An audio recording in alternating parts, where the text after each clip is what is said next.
And him coming in at an early age, I don't think he was ready fully his rookie year. So that was Ricky Davis talking about LeBron. Davis was the man in Cleveland before LeBron got there, and one of the league's most athletic players. He would take any shot he could get, good or bad, as the confidence he had was second to none. He could turn any game into a dunk contest, yet could still play off the ball and had enough of a shot that you had to respect it, and was even a solid passer and rebounder. He had all the tools to be great, but was mostly about himself and his points when he was young. He had a career year in Cleveland, but right after that, LeBron was drafted, and Davis didn't want to take a back seat, so he was shipped out quickly. But over the next few years, he would mature a lot. He was able to accept a lesser role and excel in that role, and acting as a secondary option or coming off the bench seemed to be a perfect fit for him. Yet it still didn't come with any success. And while part of that is on Davis, he mostly played on below average teams. And you wonder if his career would have played out differently if he could have accepted the same role yet on a good team. Some might say he was a disappointment, but at the very least, his career is an example of someone being humbled, yet accepting and growing from it. And even though he didn't always make the best decisions on the court, you couldn't help but laugh, because Ricky Davis just looked like he was having fun out there. Let's jog your memory. Born in Las Vegas, Ricky Davis moved to Davenport, Iowa shortly before his teen years. And while there, he would attend Davenport North High, where even as a 9th grader, he would play varsity and lead the Mississippi Athletic Conference in rebounding. And the local University of Iowa got on the Davis train early, as he would accept a scholarship offer to play for the Hawkeyes prior to his sophomore year of high school. And as a sophomore, he would average 17 points and make All-State, as he led the Wildcats to the state tournament. His junior year was even better, making first-team All-State while averaging over 20 points and 9 rebounds per game, as the Wildcats would make another state tournament appearance. Then as a senior, he would average 25 points and 12 rebounds, as he was again named first-team All-State and a parade 4th-team All-American. And he would even be named co-MVP of the 1997 Magic Johnson Roundball Classic. So Davis was on the Iowa campus come the fall of '97. He and Dean Oliver had been recruits which Iowa had been waiting for years to join them, after they both signed at the same time years earlier. Even though Iowa was more of a football school, they still had a good basketball team, featuring senior forward and future NBAer Ryan Bowen. And while Davis was still raw, relying a lot on his otherworldly athleticism, he was still one of, if not the best players that the Hawkeyes had from day one. The freshman would lead the team in scoring in less than 27 minutes per game. The Hawkeyes were ranked to start the year, and a little over halfway through the season, they had a 15-2 record, as they entered the nation's top 10. But they would struggle the rest of the way, going just 5-7, to finish the year at 20-9. They would gear up for the Big Ten tournament, but it would be over quickly for them, as Michigan would defeat them in the quarterfinals. So a bad end to their season and a quick conference tourney loss led to no NCAA tournament berth for the Hawkeyes. However, they would get an invitation to the NIT, but this also ended quickly, as Georgia would defeat them in the first round, with Davis's freshman season seeing him average about 15 points, 5 rebounds, and 2.5 assists per game. But in what was a shock to many, on April 2nd, Davis would declare for the NBA draft, and soon after would drop out of school to train. And while at this point in time, it was more common for underclassmen and even high schoolers to enter the NBA draft, Davis had no idea about a potential draft position for him, as he had reportedly made 0 inquiries about where he could expect to be selected. And there wasn't a lot of confidence that Davis was ready for the NBA. His coach, Tom Davis, would express his surprise, saying that Davis had improved, but also that there was a lot that they still wanted to work on with him. And the NBA's director of player personnel would go as far as to say that his draft declaration was both a joke and a tragedy. But there was no question that Davis had all the physical tools to be an NBA player, and he had shown enough at Iowa to still be a first-round pick. With the 21st pick in the 1998 NBA draft, the Charlotte Hornets select Ricky Davis from the University of Iowa. The Hornets were coming off their most successful period in their brief franchise history, but they were without a lot of their top players from last year, as center Vlade Divac had left in free agency to sign with Sacramento, forward Anthony Mason would miss the whole year with a torn bicep, and forward Glenn Rice would have elbow surgery during the extended offseason due to the lockout. And then before Rice played a game for the Hornets this year, he was packaged in a trade to the Lakers, which saw the Hornets receive Eddie Jones as their top returning asset. Davis wouldn't have a big role this year, but he looked more like a future piece, as at 19 years old, he was one of the youngest players in the league, yet had huge upside, and would still bring excitement through his high-flying play, and he would flash his potential at times, such as during the last game of the season versus Boston, when he received nearly 41 minutes off the bench and would put up 32 points and 7 rebounds on 12 of 20 shooting. The Hornets had moved on from head coach Dave Cowens after a 4-11 start and replaced him with Paul Silas, who would lead them to a 22-13 record, as overall they would finish at a respectable 26-24. Yet it wouldn't be enough for a playoff berth, as Davis's rookie season had seen him average about 4.5 points, 2 rebounds, and 1.5 assists per game. Mason was back for the 2000 season, and the Hornets got a much improved year from Derek Coleman, who they had signed last year. They would also draft Baron Davis, who would immediately get a lot more playing time than the second-year Ricky Davis. And if Ricky Davis wanted more playing time, he wasn't in the best situation for that, as on top of Jones and Baron Davis, Charlotte also featured established guards like David Wesley and Bobby Phills, so Ricky Davis was far down the list in a crowded backcourt. But on January 12th, the backcourt tragically lost a member. It was announced that a 30-year-old Phills had passed away after losing control of his car during a street race, and this was a big blow for the Hornets, as Phills was a valuable two-way player and one of the league's better defenders. But this was likely especially difficult for Davis, as years later his sister would say that Phills was the one guy to take Davis under his wing and was helping him navigate every aspect of professional life when he came in as a teenager knowing nobody. So Davis wouldn't even appear in his first game until late November of the 2000 season, but he was getting very limited minutes and would log over 20 DMPs over the course of the year. However, he was able to score efficiently, albeit briefly, as he would shoot a career-high 50.3% this year. But something that Davis could do better than the majority of the league was jump and dunk, so he would get a spot in the 2000 Slam Dunk Contest. He would only manage to finish 4th, but at least he had gotten more of an opportunity on a big stage. Yet once the All-Star break ended, he would play less and less for a Hornets team who finished at 49-33 and got a first-round matchup with Philly. Yet Silas would keep Davis on the bench the entire series, as Charlotte lost in 4. And for his second season, Davis averaged about 4.5 points, 1.5 rebounds, and 1.5 assists per game. Over the offseason, the Hornets would pull off a big trade, as they would send a package headlined by Jones and Mason to the Miami Heat for a package headlined by Jamal Mashburn and PJ Brown. But the Hornets would also include Davis in that package, yet he would get a very late start to the season. He would suffer a broken foot before the season began and would spend nearly the whole year recovering, as he wouldn't make his first appearance until March 12th and would appear in just 7 of the team's final 18 games, as they would finish at 50-32 and get a first-round matchup with Charlotte. But again, Davis would not appear in the series, as the Heat were swept, with Davis's 7 games seeing him average about 4.5 points, 1 rebound, and 1.5 assists per game. For the second straight offseason, Davis was included in a package to another team shortly before the 02 season. He was just 22, but this was his 3rd team since entering the league, and he was coming off a significant injury, so this very well could be Davis's last chance. But he would make it count. So Davis was a Cleveland Cavalier, and while it wasn't a winning situation, it was finally an opportunity to get some real minutes. The Cavs were a mix of youth and veterans, and featured solid pieces like Andre Miller and Zydrunas Ilgauskas, but they had their starters set, so Davis would be used as a 6th man and would produce well off the bench. For the first time in his career, he would appear in all 82 games, while starting 8 of them, and getting nearly 24 minutes per game. He would bump up his points average, as he would be the team's highest scoring bench player. He would hit double figures in 46 games, and would even have 2 games with more than 30, and was doing so relatively efficiently, shooting over 48% from the field. But the Cavs were a team who had been on the decline since their early 90s success, and they would feature one of the league's worst defenses, as overall they would finish at just 29-53 and miss the playoffs, as Davis finished his first year in Cleveland with averages of about 11.5 points, 3 rebounds, and 2 assists per game. But the 03 Cavs would begin a youth movement, and for the time being, Davis would be at the forefront. Over the offseason, Andre Miller was included in a package to the Clippers, for a package headlined by a soon-to-be 21-year-old Darius Miles. Then through the draft, the Cavs would pick up both DeJuan Wagner and Carlos Boozer.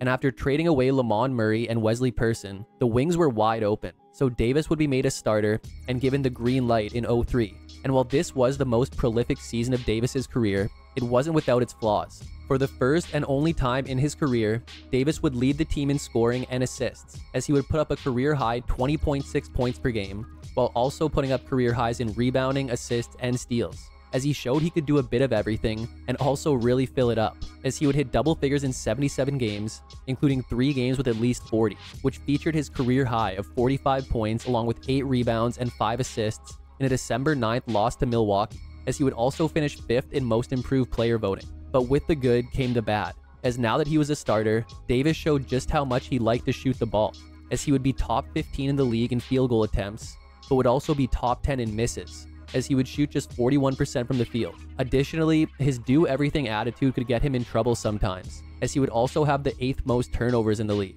But he would still record 11 double-doubles, and he almost had his only career triple-double in a March 16th defeat of Utah, and he clearly wanted it bad.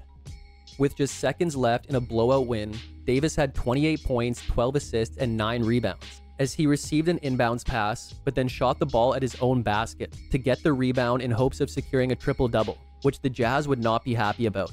As well, Davis wouldn't even be credited for the final rebound, but this had just lent more evidence to the selfish reputation which Davis had been developing this season, and would even earn him the nickname of Wrong Rim Ricky, as well as get him a fine from the Cavs. But Cleveland had gotten the win, which is something they didn't do much of this year, as after an 8-34 start, head coach John Lucas was replaced with Heath Smart. Yet it didn't get any better for Smart, as the Cavs went 9-31 the rest of the way, to finish tied for the league's worst record at 17-65, as Davis's career year saw him average about 20.5 points, 4.5 rebounds, and 5.5 assists per game. But Davis was likely riding a high after a year like that, yet he would be coming down pretty soon. The draft lottery was held on May 22nd, as the Cavaliers would receive the first overall pick, with the clear-cut choice being a high school phenom out of Akron, Ohio in LeBron James. And as the Cavs' 03 season had gone on, it had become more and more obvious that they would be in position to draft LeBron. And with the chatter of a possible franchise savior joining the team straight out of high school getting louder, some of the Cavs' young guys didn't seem to be sold on James. We have better players than him in his position already on our team, though.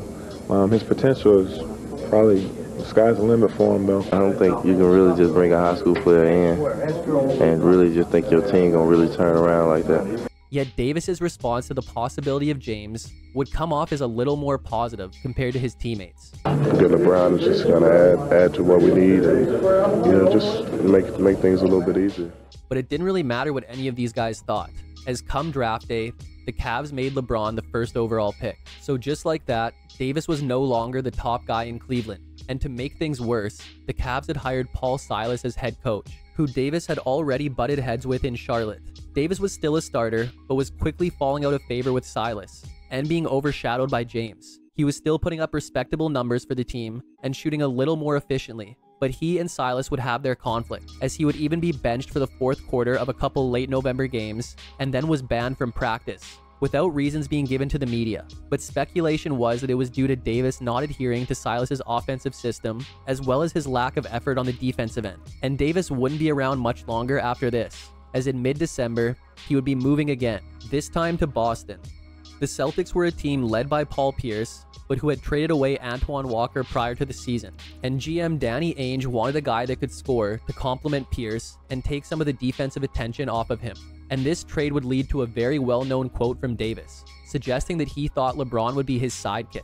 Yet it tends to get a bad rap, as it's not often shown in full, as the entire quote would see Davis express his appreciation for LeBron and how he thought they would become a tandem. But it's hard to say if that was sincere, because another reason why Davis had likely been traded was due to his inability to work alongside LeBron, as he would have incidents where he would scold LeBron for not giving him the ball. In Boston, Davis would return to the sixth man role, which he was so effective in during his first season with Cleveland, as although he had seen his minutes and numbers take a slight dip, he had gone from shooting about 43% in Cleveland to nearly 49% in Boston, while also shooting 38% from deep and committing one less turnover per game.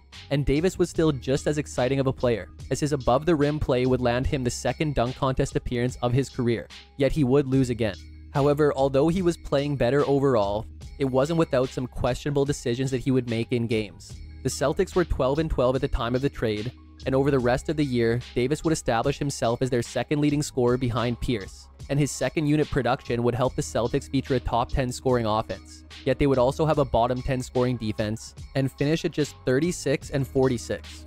But this was enough for the final playoff spot in the East, where they would take on Indiana. For the first time in his career, Davis would actually see the floor in the postseason, and would put up 19 points in a Game 1 loss. But he would only hit double figures one more time while having his struggles against Indiana's incredible defense, as the Celtics were swept, with Davis's overall season seeing him average about 14.5 points, 4.5 rebounds, and 3.5 assists per game. Boston had acquired Gary Payton prior to the 05 season to fill a need at point guard and had hired Doc Rivers as their new head coach. Rivers would keep Davis as the sixth man, which was continuing to look like the role he was best suited for. Yet according to Rivers, it was very clear that Davis had the confidence of a superstar, as he would say that Davis would never fail to remind him that he gets all the big buckets. Davis would play in all 82 games and would finish second on the team in scoring behind Pierce, with the exception of Antoine Walker, who was acquired through a late February trade and only played in 24 regular season games for the Celtics. Davis would hit double figures in 70 games, including 3 with at least 30, while shooting over 46% from the field. And this great first full season in Boston would see Davis finish second to Ben Gordon in Sixth Man of the Year voting. Boston had a lot of capable scorers and had only added more firepower with the acquisition of Walker, as they would feature a top 5 scoring offense. And although their defense was still one of the worst, they would finish at an improved 45-37 record and get a first-round rematch with the Pacers. Due to the malice at the Palace, the Pacers were without reigning Defensive Player of the Year Ron Artest, and a Game 1 blowout win for Boston would see Davis put up 13 points and 3 steals on over 62% shooting. But the next 2 games would be rough, as Davis would only average about 5 points and 4.5 rebounds, while fouling out of Game 3, as Boston had fallen behind 2-1. But the Celtics had lost Walker to a suspension, so Davis would get the start in Game 4, and would turn in 15 points on over 63% shooting in another blowout win to even the series. Then with him remaining a starter, he would go for 19 points, 7 rebounds, 3 assists, and 4 steals in a Game 5 loss. He would again come off the bench in Game 6, but would help the Celtics stave off elimination, as he dropped a postseason career-high 22 points, along with 5 rebounds, 4 assists, and 2 steals, in a 3-point Celtics win to force a Game 7. But he would only manage 8 points in about 30 minutes of play, as Indiana won easily, to end Boston's year again, as Davis's season had seen him average about 16 points, 3 rebounds, and 3 assists per game. Walker and Payton were gone for the 06 season, and with Walker's departure, Rivers would decide that Davis had earned a position in the starting lineup, and Davis was shedding his selfish label. He was putting up some of the best numbers of his career, numbers which were quite similar to his breakout year in Cleveland, but he was making better decisions and playing more efficiently, as it appeared he was maturing as a player, and was becoming okay with letting the offense come to him as more of a sidekick to Pierce. During the first half of the season, Davis was second in scoring behind Pierce, and putting up some of the highest rebound and assist numbers of his career. He would hit double figures in 38 of his first 42 games, including 4 with at least 30, but the Celtics still weren't winning, as they were 17-25 on January 26th. But as had become the usual for Davis, he was included in another trade.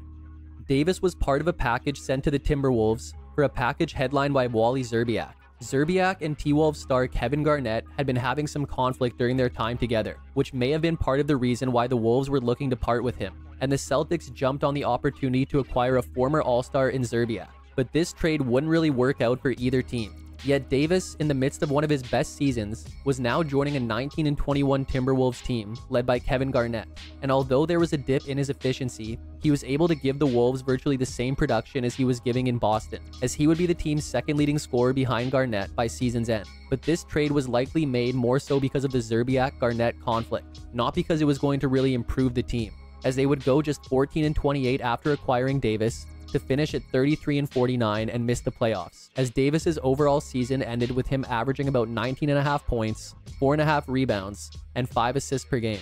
Davis would spend the full 07 season with Minnesota, but it was clear that the window to win with Garnett had all but shut. The team looked quite similar, and once again Davis would finish second to Garnett in scoring, as he would play and start in 81 games, and again shoot more efficiently than he had early in his career, as he would also lead the team in assists. He would hit double figures in 64 games, would record 2 double-doubles, and would pour in 42 points along with 6 rebounds and 5 assists in an April 15th loss to Golden State. But the Wolves were just a below-average offensive and defensive team and would only manage a 32-50 record to again miss the playoffs, as Davis finished his year with averages of about 17 points, 4 rebounds, and 5 assists per game. Davis had yet to spend a full 3 seasons with any team in his career, and that wouldn't change with Minnesota. Shortly before the 08 season, Davis was included in a trade to Miami, as Pat Riley would say that he made a mistake giving up on Davis so many years earlier, and that he was glad to get him back. Riley wanted someone more athletic than the declining Antoine Walker, and especially needed someone to give him good backcourt minutes, as superstar Dwayne Wade was recovering from off-season surgeries and wouldn't make his first appearance for the team until mid-November. And then he would only appear in 51 games before being shut down in early March for the season. And on top of this, Shaq and Riley would have significant conflict this year, leading to him being traded to the Suns in early February. So injuries and dysfunction would lead to one of the worst seasons in Heat franchise history. But Davis would be reliable. He would appear in all 82 games and start 47 of them, as he was often either backing Wade up or starting in his place. And although he was getting over 36 minutes per game, he had seen a drop in his numbers and efficiency.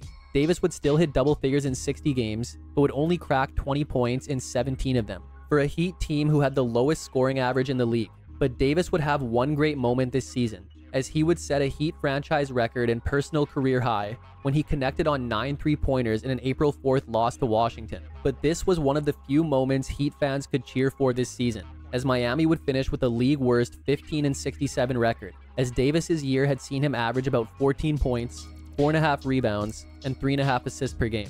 Davis was a free agent after the year and would sign a deal with the Clippers, but this would mark the beginning of the end for Davis's NBA career.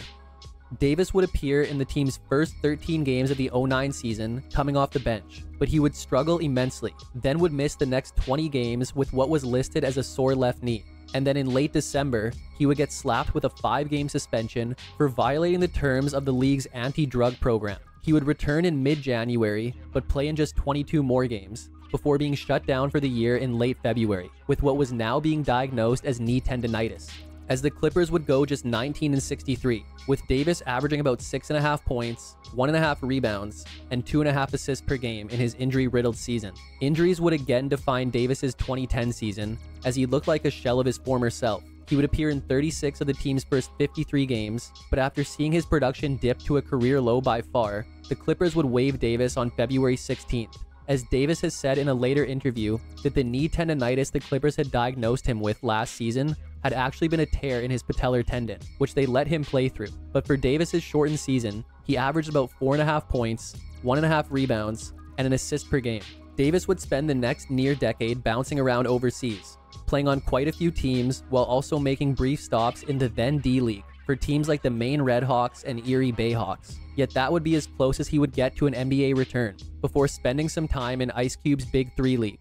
Ricky Davis has said himself that he was a gunner, and while gunners don't tend to be the players that you can build a team around or do a lot of winning with, they sure are fun to watch, and Davis was one of the most fun, not just because of how exciting and athletic he was, but also because he looked like he was having fun, and wasn't afraid to make a mistake in the name of entertainment. But you could also call those decisions immaturity, and that's another thing he'll tell you himself. He was just a kid when he came into the league and had a lot to learn, but as time went on, he matured as a player and a person, and whether he was in Cleveland, Boston, or Minnesota, he was a threat to go off any night. He could dunk on anybody and was an acrobat around the hoop, but also had the ability to play off the ball and hit the mid or long range shot. He would take a lot of shots in his early years, but as time went on, he was able to accept the second option or top reserve role, and that seemed to be the role that fit him best. He was capable of being a big-time scorer, it just wasn't going to be with the efficiency you wanted. But he also spent his whole career on less than stellar teams, so if you put him in that role on good teams, maybe it's a different story, but that's if he's willing to accept it. But even so, Ricky Davis was a player you could love and hate over and over again throughout each game, but no matter what, he was going to entertain you. But that's it for today's episode on Ricky Davis. Hope you enjoyed it, and make sure to subscribe for more videos like this one.